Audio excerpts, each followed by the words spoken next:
Tribuners, salam jumpa di Tribun Ambon hari ini, edisi 13 Oktober 2023. Selama beberapa menit ke depan, kami akan menghadirkan sejumlah informasi terupdate dari Kota Ambon dan sekitarnya. Bersama saya, Tanita Patesina, inilah Tribun Ambon hari ini. Kita mulai dengan berita pertama. Kejari Ambon tetapkan 3 tersangka kasus korupsi dana DIPA Politeknik Negeri Ambon. Tim penyidik Kejaksaan Negeri Ambon menetapkan 3 tersangka dalam kasus dugaan korupsi penanganan perkara kasus korupsi penggunaan dana DIPA untuk belanja modal pada Politeknik Negeri Ambon tahun anggaran 2022. Ketiga tersangka yakni inisial FS selaku PPSPM atau pejabat penandatanganan surat perintah membayar tahun 2018 hingga 2022. Kemudian PPK rutin berinisial WED dan CS selaku PPK kegiatan pengadaan barang dan jasa Politeknik Negeri Ambon. Penetapan ketiga tersangka disampaikan langsung Kejari Ambon, Adriansyah, saat konferensi pers di kantor Kejari Ambon Jumat 13 Oktober 2023. Ia menjelaskan tersangka WED dengan sepengetahuan FS mengambil alih pelaksanaan paket penyediaan yang harusnya dikerjakan oleh CVK dan juga CVSA. Lanjut dijelaskannya, para perusahaan akan diberikan imbalan sebanyak 3% dari pengalihan paket-paket pekerjaan tersebut. Selain itu, PPK kegiatan pengadaan barang dan jasa diperintah FS untuk melaksanakan kegiatan yang tidak sesuai dengan peruntukannya dengan tidak didukung oleh bukti pertanggungjawaban yang sah.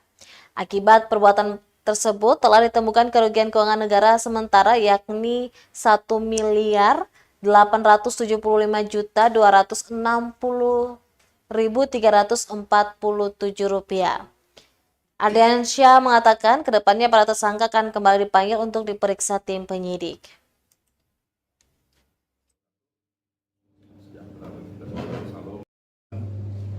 Perkembangan penanganan perkara tindak pidana korupsi yang ada di Kejaksaan di bidang Pitsus. Untuk yang pertama, mungkin saya sampaikan dulu yang sudah ditunggu-tunggu oleh masyarakat Kota Ambon yang beberapa hari ini selalu ramai penanganannya, yaitu terhadap penanganan perkara penggunaan DIPA untuk belanja barang dan belanja modal pada Politeknik Negeri Ambon tahun anggaran 2022. Bahwa terhadap ketiga perkara ini, yang pertama Poltek ini, kami sudah sepakat melaksanakan forum expose dengan penyidik dihadiri oleh Kasipitsus juga, Pak Acapjari Saparua dan Kejari Ambon. Dan setelah kita juga berkoordinasi dengan beberapa lembaga terkait untuk mendapatkan keterangan ahli dalam hal ini LKPP dan PPKP selaku auditor, dan terhadap kesepakatan dan kesimpulan yang diperoleh dalam forum itu, kami sepakat sudah akan menyampaikan penetapan tersangka terhadap penanganan perkara Politeknik Negeri Ambon sebanyak 3 orang tersangka. Untuk yang awal ini, yang pertama itu adalah inisial FS selaku PPSPM, pejabat penandatangan surat perintah membayar SPM.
Saya akan tak lepas.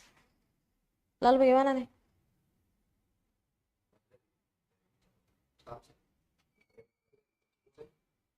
Oh, judul isi yang ada.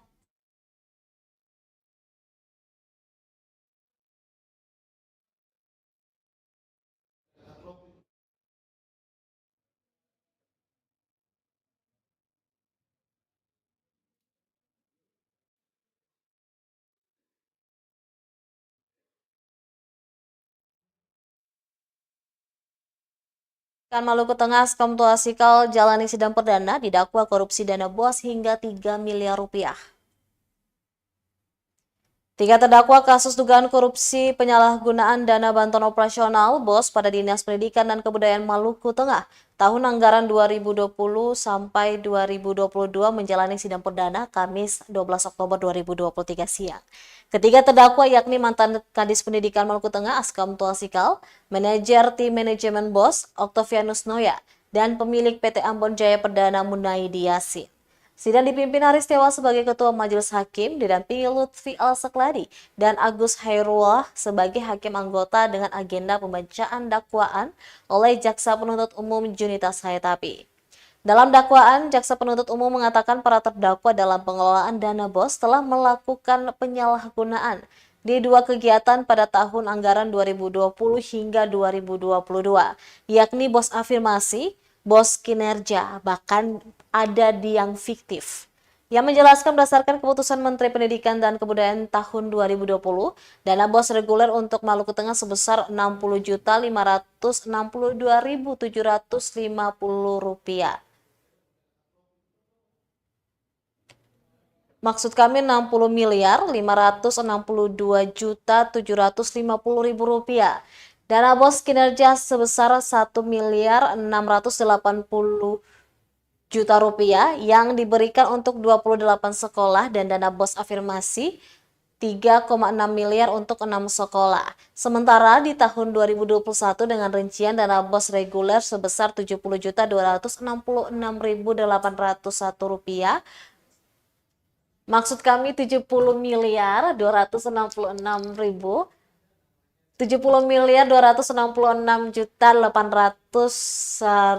rupiah untuk 528 sekolah.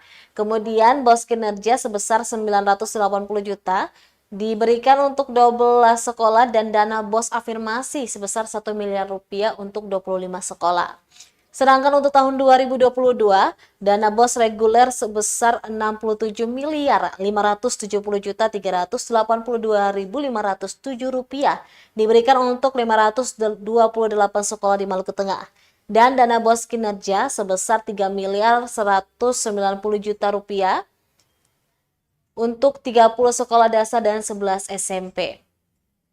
JPU kemudian membeberkan kronologis perbuatan para terdakwa di mana awalnya pada tahun 2020, terdakwa Munaidin Yasin bertemu dengan Askam Tuasikal yang juga merupakan penanggung jawab tim manajemen dana BOS Maluku Tengah dengan terdakwa Noya untuk menawarkan pengadaan buku dari anggaran dana BOS dan alat peraga dari dana DAK tahun 2020.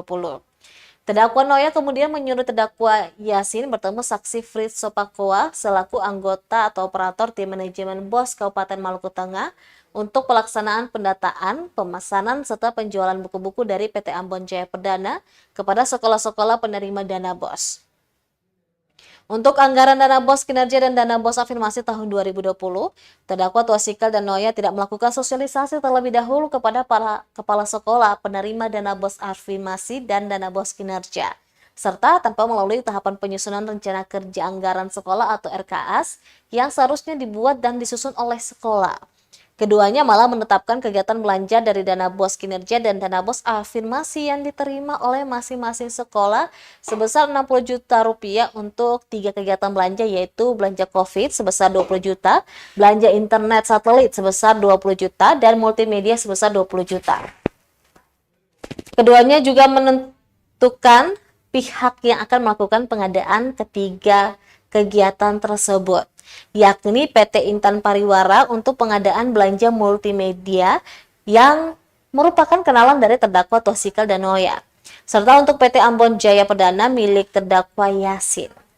Kedua terdakwa menyuruh saksi Fritz untuk menyampaikan kepada para kepala sekolah penerima dana BOS afirmasi dan kinerja tahun 2020 serta melakukan pemesanan bagi sekolah-sekolah untuk belanja COVID dan belanja internet satelit langsung ke PT Ambon Jaya Perdana.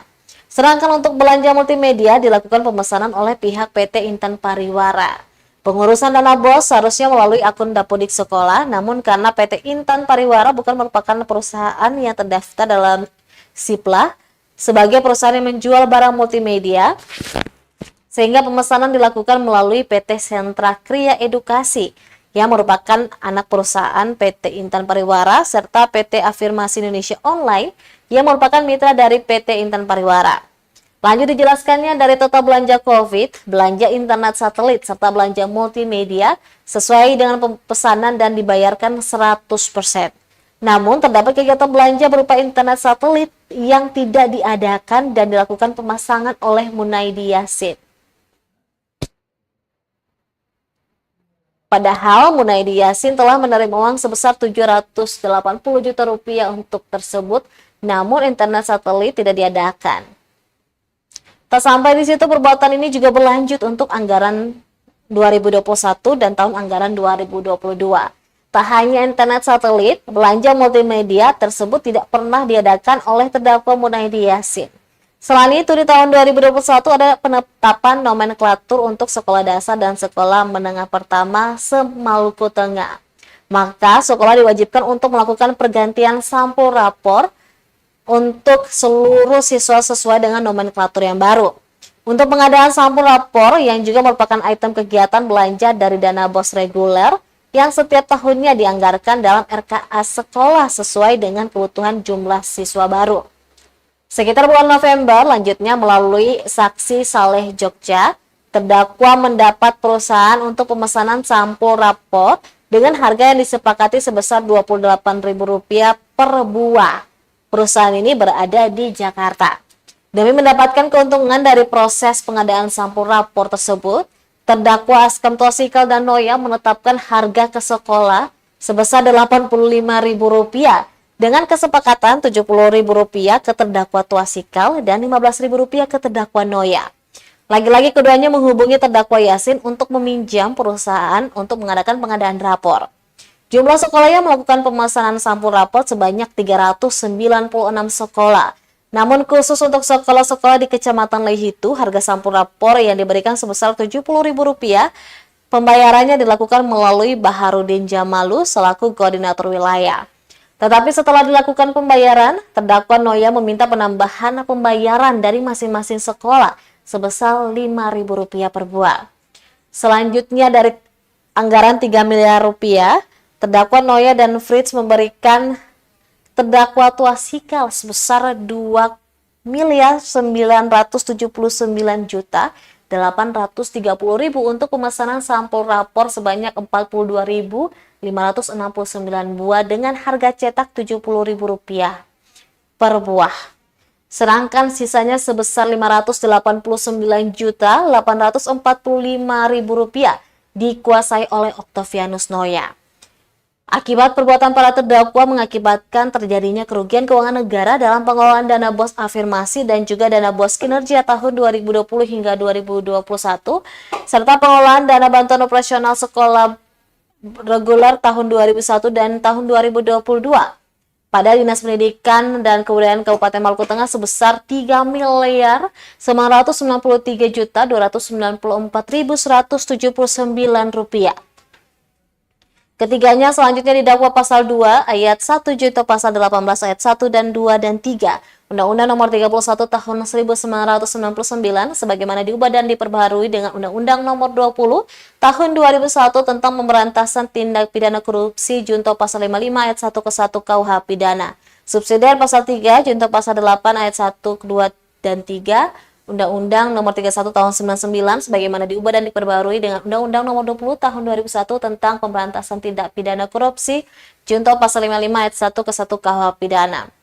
Atas dakwaan JPU, para terdakwa beserta penasihat hukumnya tidak mengajukan keberatan atau eksepsi. Sidang kemudian ditutup dan ditunda hingga pekan depan dengan agenda pemeriksaan para saksi. Ingat ya, tidak ada namanya daring. Tidak ada namanya daring. Semua tetap buka di sini. Kecuali kalau sekolah, apa gimana Pak? Cuman Pak? Apa? Hah? Terima dapat. Maksudnya tidak keberatan dan apa? Kalau bisa tangani butuh kemudian izin keluar nanti kan.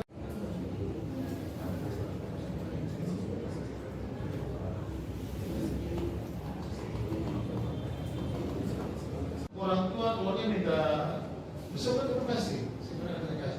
Silakan saja. Satu hal kita potensial selama kalau di luar daerah mereka katrop itu betul.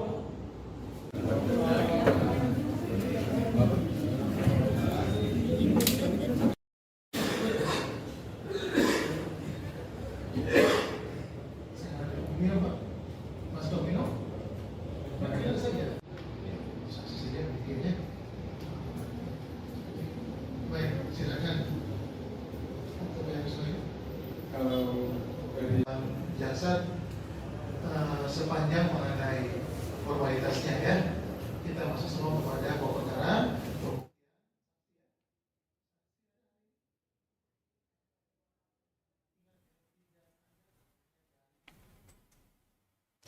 Tribuners, kita beralih ke berita selanjutnya. Kronologis BPKAD Tanimbar pakai anggaran SPPD untuk bagi-bagi ke DPRD dan untuk nikahan anak Petrus Fatlolon.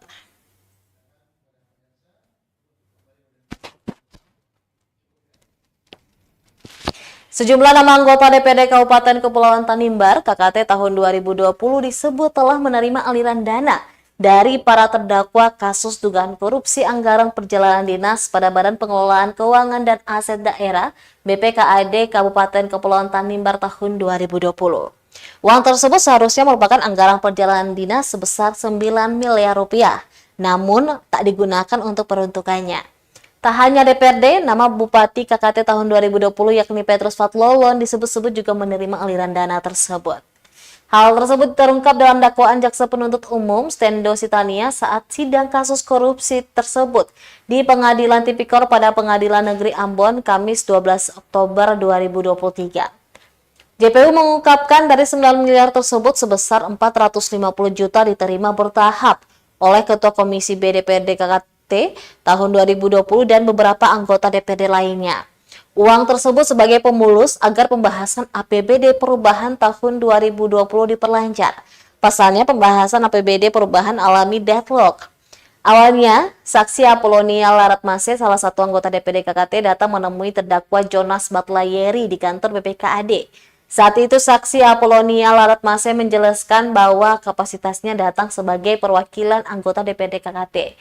Dan menyampaikan jika ingin ada APBD perubahan 2020 maka segera ditetapkan.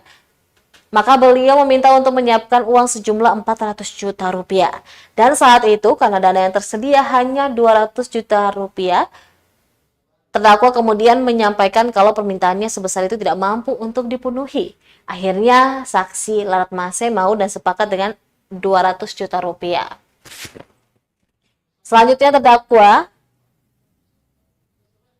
Batlayeri berkonsultasi dengan sekretaris daerah dan setelah mendapat persetujuan untuk menyerahkan dana tersebut, kemudian terdakwa mengadakan sekretaris untuk menyerahkan uang 200 juta rupiah tersebut kepada saksi Laratmase. Dan penyerahan uang tersebut dilakukan di kediaman saksi di Desa Olili Somlaki. Tak hanya APBD perubahan 2020, hal yang sama juga terjadi di pembahasan rancangan APBD Induk 2021 yang juga mengalami deadlock. Di Desember 2020, saksi Laratmase kembali datang menemui terdakwa Jonas Batlayeri di kantor BPKAD dan menyampaikan jika ingin APBD Induk 2021 segera ditetapkan, maka beliau meminta untuk menyiapkan uang sejumlah 250 juta rupiah. Total uang yang diserahkan ke DPRD yakni 450 juta rupiah itu ternyata seluruhnya diambil dari anggaran kegiatan perjalanan dinas pada BPKAD tahun anggaran 2020 yang bersumber dari anggaran perjalanan dinas yang dikelola oleh sekretaris dan masing-masing bidang.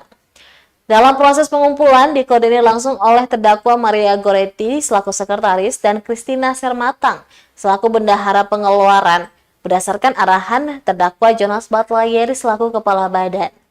Tak hanya untuk mempermulus pembahasan APBD, sebagian anggota DPRD yang tak disebutkan nama-nama mereka juga menerima sejumlah uang sekitar 195 juta rupiah.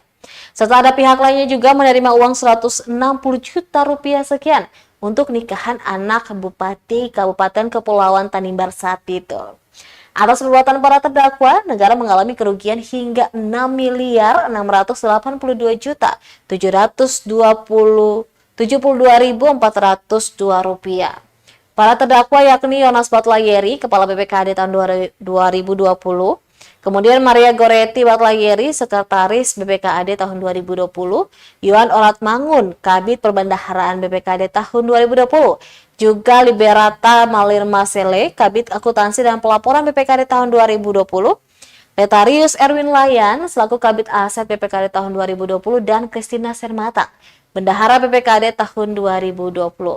Terhadap perbuatan para terdakwa, JPU menjerat dengan dakwaan primer Pasal 2 ayat 1 junto Pasal 18 Undang-Undang 12 Pasal 18 ayat 1, 2, dan 3 Undang-Undang Nomor 31 Tahun 99 sebagaimana diubah dan ditambah dengan Undang-Undang Nomor 20 Tahun 2001 tentang Pemberantasan Tindak Pidana Korupsi junto Pasal 55 ayat 1 ke 1 KUHP serta dakwaan subsidiar Pasal 3.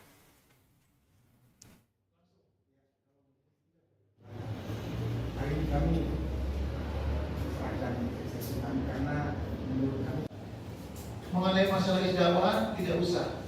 Ini menyangkut masalah waktu dan tempat kejadian. Kalau mengenai materi ijabah nanti kita buktikan sama-sama. Ya.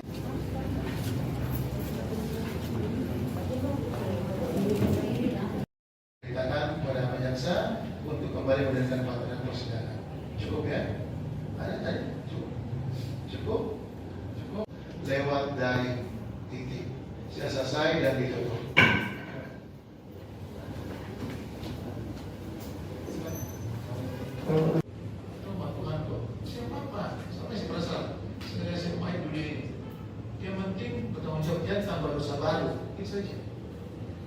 Perlu ada dilindungi. Jadi kalau buka-buka sama mau dewan sapa kasih urusan kita. Kalau belum minta kita tahu. Mau sapa kan orang dalam.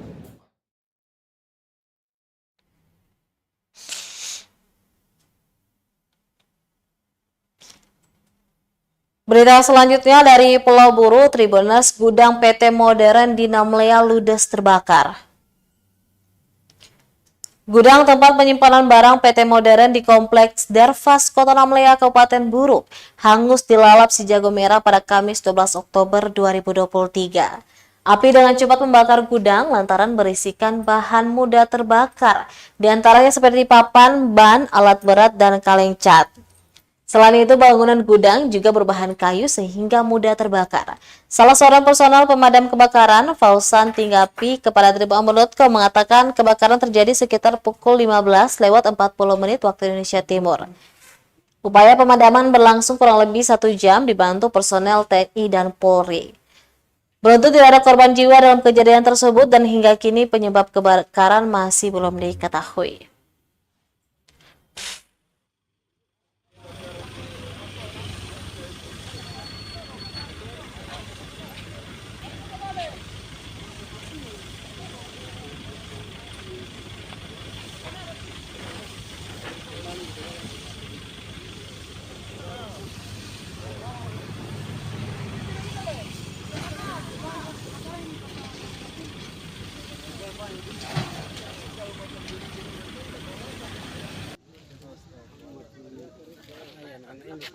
Ini ketemu proyek ini proyek ini tetap ketemu proyek itu ini barang-barang bisa habis sudah baru besi 14 kan?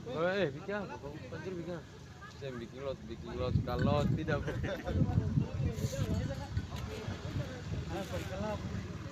oh ya.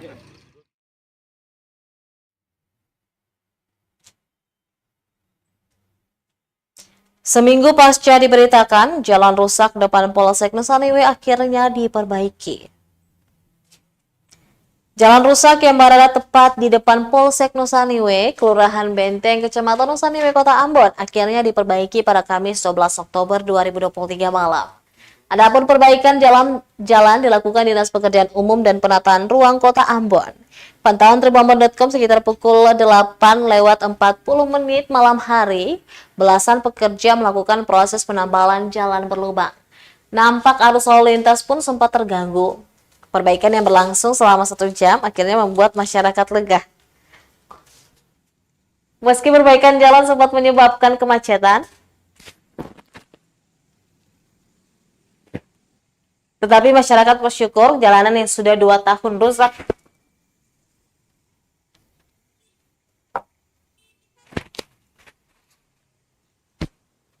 akhirnya diperbaiki. Sementara itu, Kapolsek Nusa Niue, Ibtu Johanna Kota mengapresiasi kinerja Dinas Pekerjaan Umum Kota Ambon. Diberitakan sebelumnya, kerusakan jalan di Aman Husese Lale, Kecamatan Nusa Niue, Kota Ambon, Maluku kian parah. Padahal ruas jalan ini merupakan akses utama warga menuju ke fasilitas publik seperti Polsek Nusa Niue. Kondisi jalan dipenuhi lubang dan bergelombang, sedang kendaraan yang melintas di lokasi itu menurunkan laju kendaraannya sehingga memicu timbulnya kemacetan. Pasalnya lubang bukan hanya satu tetapi ada beberapa lubang besar yang membahayakan keselamatan para pengendara.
Tribuners, pesona pantai Pasir Panjang pikat 125 turis mancanegara.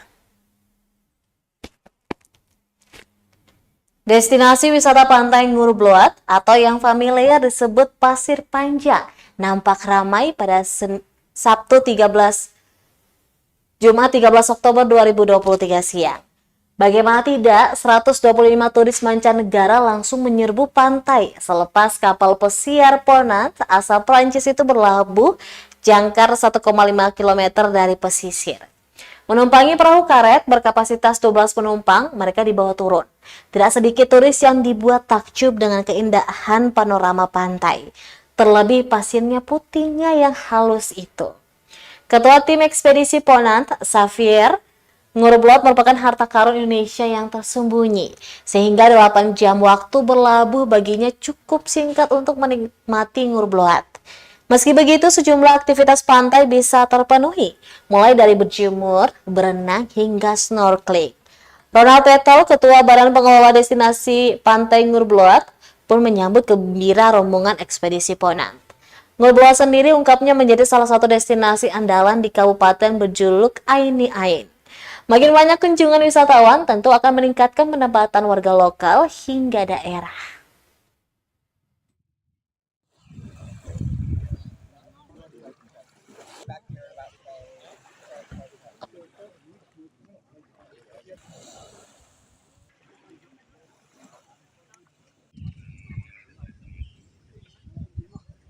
And for us, it's a good introduction place of Indonesia. So coming here, like it's allow us like to do the clearance for the ship, and in the same time, like it's a beautiful beach, so people can start to start to feel Indonesian treasure, I would say. So I did organize a bit of swimming here and a bit of snorkeling a bit further down on the reef for them to start to see a bit of the biodiversity of Indonesia. And then we keep on going in a lot of different places around Indonesia. So our trip will start from here to all the way to Bali.